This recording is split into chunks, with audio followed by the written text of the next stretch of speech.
Ladies and gentlemen, welcome back to the channel. We are now one day closer to that huge Glasgow derby this weekend. A Glasgow derby in which Celtic can go 19 points clear at the top of the Scottish Premiership table. That's right, you've not misheard, 19 points clear, taking one huge step closer to being crowned 4 in a row champions. We've got a mini preview of sorts today with a couple of things to talk about in relation to that game before the big preview on the podcast tomorrow.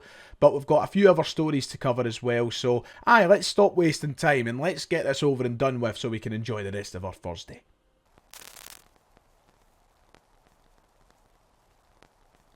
It's nice to see you. If you haven't already, please make sure to hit like and subscribe. That would be much appreciated. That is now the big run into the derby, starting with today's video, and then the big preview on the Celtic, the Thunder tomorrow, and then a special guest on the channel for you on Saturday. So stay with me. Make sure to have your notifications turned on so you get all of that content at the click of a button. Let's get into today's video because we have some news about the returning away fans to the derby this weekend. So we got the big news at the end of February that there would be away fans returning to the Glasgow derby for the last two fixtures of the season, of course starting with Celtic Park this weekend and then Ibrox after the split. It was welcomed news by most, some people not so keen to see Rangers fans back at Celtic Park, but a huge element of the derby game that's been missed, there's no doubt about that. Only 2,500 of them will be present compared to the old criteria or the old allocation that was 7,500. They will be housed in the corner section of the stadium where the away fans always are. But one thing that has been pictured over the past 24 hours was the installation of the nets that have been put in place for the game against Rangers this weekend. They're essentially caged animals. Here is a photo of what it will look like inside Celtic Park this weekend. As you can see, all angles of the away section covered by black netting to ensure there is no damage or safety issues with Rangers fans returning to the stadium, so nobody can launch missiles from either side of the support, and just generally to have them in a place where they're controlled. Because sometimes, well, I think we've seen in recent derby fixtures when fans have been present or away fans have been present, things have got a wee bit out of control, and this is meant to be bringing some calm back to that corner of the stadium. It's quite a hilarious sight when you think about it. Now, I know we've seen these nets in action in Europe this year. They brought them out for one of the away games, I'm sure, or one of the home games, I'm sure, where the away fans were guarded off by nets. But I don't think it was like all the way round. If I remember rightly, it was only to separate the home and away fans at one side, and that was about it. So this is the first time I think we've actually seen it set up in this way, where it's genuinely a cage type setting. You know, it's almost like a Hell in a Cell match is about to go down.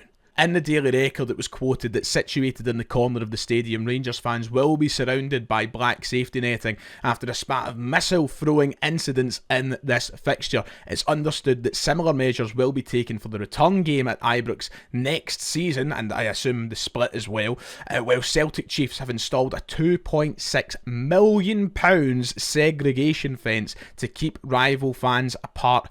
On Sunday, a planning application submitted to Glasgow City Council last summer read an installation of temporary netting to the southeast corner between the home and away support. The netting is installed before each Celtic and Rangers match and disassembled after that. So, yeah, £2.6 million, £2.5 million being spent on these increased safety measures with the return of Rangers fans to Celtic Park. A whole lot of money spent. I mean, that's a player.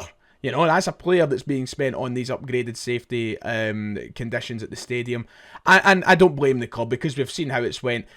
Listen, it applies to both sides. There is nut jobs, there's nutters that come into these grounds and they throw stuff at each other or whatever.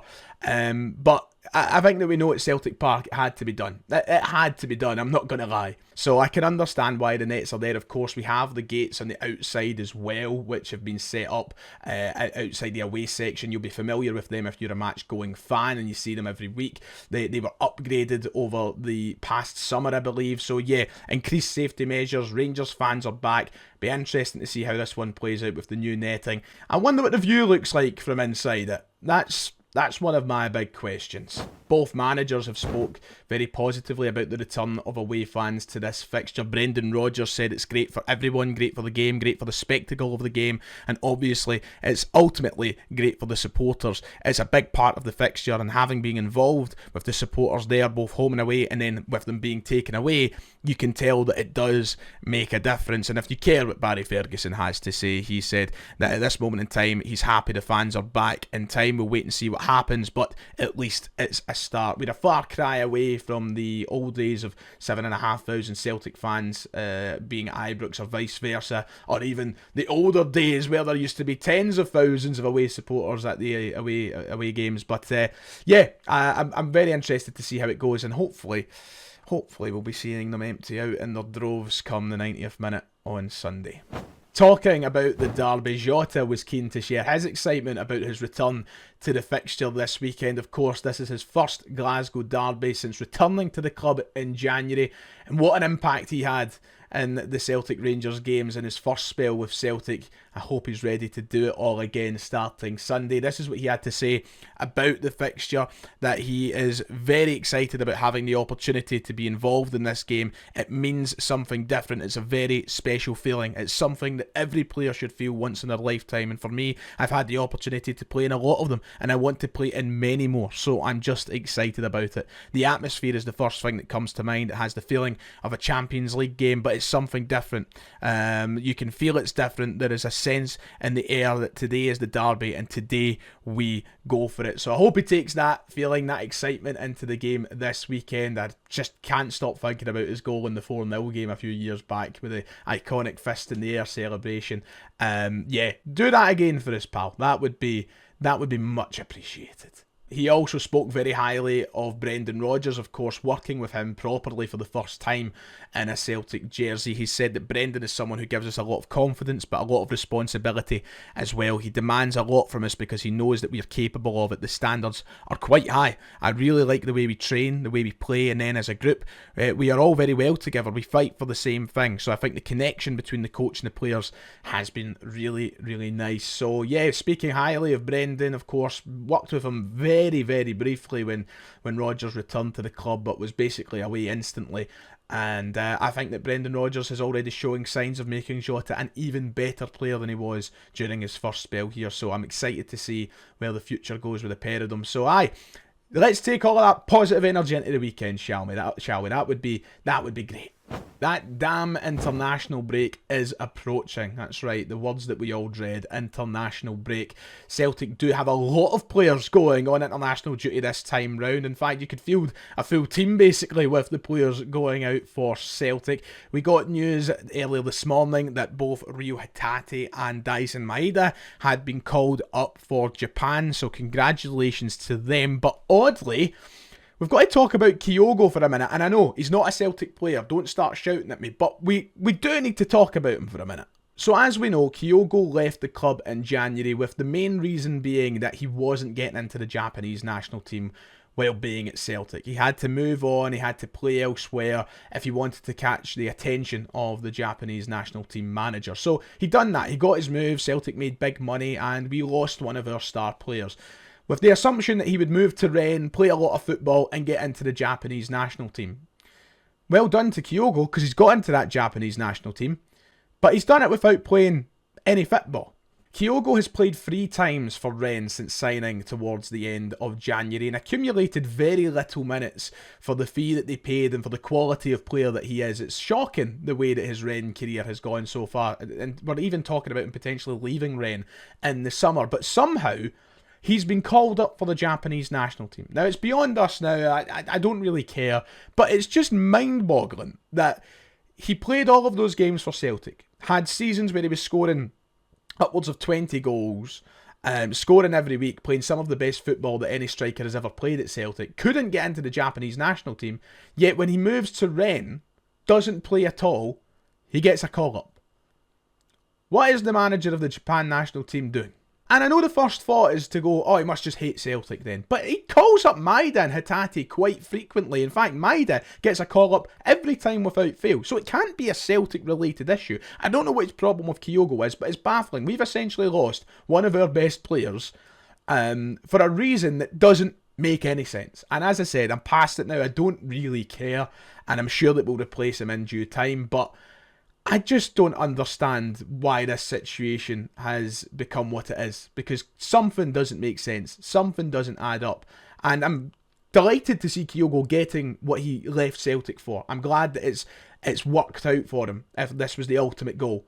I wish nothing but the best for his career. But it's just a baffling situation, and if I was Dyson Maeda or Rio Hatate, I'd be giving him one of them. Here is the full list of players heading on international duty over the next couple of weeks after the Rangers game on Sunday. As I said, you could basically field a full team with this. Kasper Schmeichel and Viljami Sinsalo are the goalkeepers who will be heading out. Alistair Johnston gets his call up for Canada as usual, and backup right back Anthony Ralston is once again in the Scotland national team. Maurizio Pochettino has chose Cameron Carter-Vickers and Austin Trusty, so the Celtic centre-half partnership, both heading to the States. I wonder if they'll get to play together. Arne Engels hasn't been confirmed yet, won't be confirmed till tomorrow. However, it's very likely he will be called up for the Belgian national team. Rio Hatate and Dyson Maeda, as already mentioned, have been called up for Japan. Yang with that huge call-up for the South Korea national team. And finally, Adam Ida, who has been called up for the Irish national side. The only other player that is involved in senior international football related to Celtic is Gustav Lagerbielke, who's played really well, of course, in Holland to get himself a Sweden call-up. So, everybody come back fit as a fiddle, thanks. That's all I care about. And final wee story for today, quite a heartwarming one if you ask me, is in relation to the Palestinian national team, and specifically their manager, who today very publicly praised the Celtic fans for their support of the Palestinian people and the Palestinian cause, not only over these past few weeks and months, but of course these last few years where we've been so vocal in our support for them amongst the situation over there. In fact, he went as far to say that he would love it if there could be a game set up between Celtic and the Palestinian national team. Here were the headlines earlier today. The Palestine boss has paid emotional tributes to Celtic fans and reveals he wants a special friendly against the champions. He went on to say, manager Ihab Abu Jazar went on to say, for sure, it would be a fantastic moment if the Palestine national team could play against Celtic at any time possible. We would be ready for such a match. It would be a special occasion for the people of Palestine. And I, for one, am a huge fan of the idea. I love it. If it's something that could be set up by the club for a pre-season friendly at Celtic Park or whatever, I would say 100% go for it, because I love the idea of it personally. The manager of the Palestine national side went on to say that every Palestinian is aware of the backing from the Celtic fans, and all the Palestinians support Celtic. We are also supporting them along with Ode Daba Aberdeen. Personally, it's great to see people who really believe in freedom and liberation in Europe. We are really proud of our player Ode playing in a country like that, surrounded in a society like that. It means so much to me and every other Palestinian. I just love that. I think it's fantastic, and I know we've been over this a million times. The whole political side of football isn't for everybody. I'm one who firmly believes that it has its place, and I've been very vocal about that, very vocal in my support of the cause in Palestine as well. So yeah, it's touching to read words like that, and I'm glad that Celtic and their fans can make even the smallest of difference or change or impact by voicing their thoughts and their beliefs. I think it's so important that people do that in this world, and I'm so proud of our support being able to do that, and that's something I won't let anybody take away from us. You see this Show Israel the Red Card movement that has started. It started at Celtic Park, and that's something that I'm very proud of the Celtic support for taking part in and spearheading around the world, because as the national boss of Palestine said, you know, I believe in the freedom and the liberation of man, and that's something I think we should all fight for. So if we can get that set up, why not? Why not? That would be fantastic. Bring them over to Celtic Park, have a wee friendly game or something like that, and everybody's a winner. Raise some money for a good cause, raise some awareness for a great cause, and yeah, that would be fantastic. Anyway, that is all for today's video. If you have enjoyed, please make sure to hit like and subscribe. It would be much appreciated. Take care. I'll see you tomorrow for the Celtic the Thunder. We are filming that tonight, so get any questions in over on the Celtic the Thunder Twitter page for us. And until then, take care. I'll see you all next time.